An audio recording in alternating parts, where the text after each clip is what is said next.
Hi everyone. Thanks to those of you who have been participating in the study. Even though there's still one last survey and data send-in scheduled for December 10th, the main part of the study is now over and we can tell you a bit more about what we've been doing.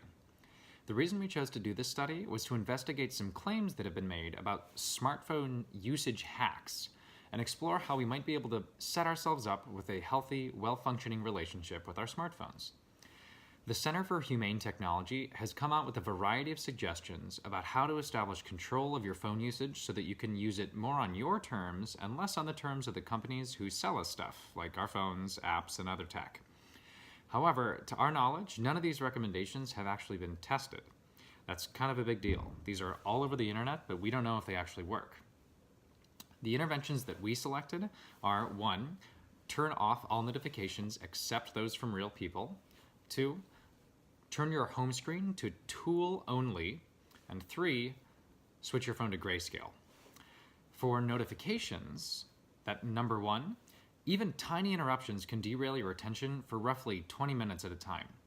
When our phones are constantly harassing us, it may prevent us from focusing and increase our stress levels. Many apps like Facebook use a variable ratio algorithm, you may have learned about that in psych class, to determine when to show you those little red notification numbers. It's like playing the slots, but it's Facebook who wins, and the prize is more of your time and attention. The reason behind the second intervention, the tool-only home screen, is to help us be more deliberate about how we use our phones. Have you ever found yourself opening up your phone and tapping on an app without realizing what you were doing? By putting all the tempting apps on secondary screens, your brain has a split second longer to let your conscious decision-making processes kick in so you can make your own choice instead of an automatic one.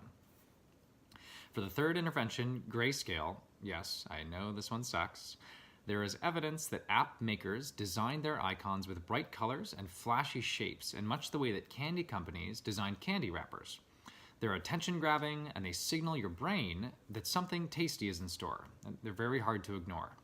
Grayscale makes everything much duller, obviously, with the intention of helping you be less like a fly drawn against your will to the shiny, bright-colored lights. So our overall goal was to try a few of these interventions and see if they made any difference in the way that you use your phone. And we measured that in a bunch of different ways. We got your usage, we got your unlocks, and then all of those different surveys I sent you had a bunch of different other measures that we're looking at. Roughly half of you were randomly assigned to the intervention group that implemented the 3 interventions. The other half was the control group who made no changes. We're going to compare these groups and see if any differences emerge.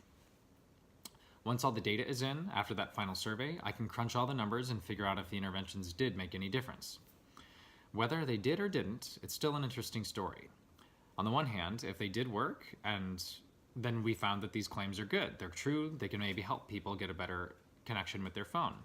If they didn't work, then we should be looking a little more closely about the claims that we're making and trying to help people figure their phones out. Lastly, we hope this whole study has encouraged you to think a bit more critically about your phone and how it impacts your life. Maybe you'll even keep some of the interventions going. Probably not grayscale, I know. Regarding extra credit, I've got a log of who's completed each of the 3 major surveys and data send-ins. If you complete the 4th one on December 10th and send in your data that final time, you'll be good to go. Last, if you have any questions about extra credit or anything else, shoot me an email at tws2018study@gmail.com. 2018 is 2018. And remember, keep those tracking apps running in the background. Bye everyone, thank you.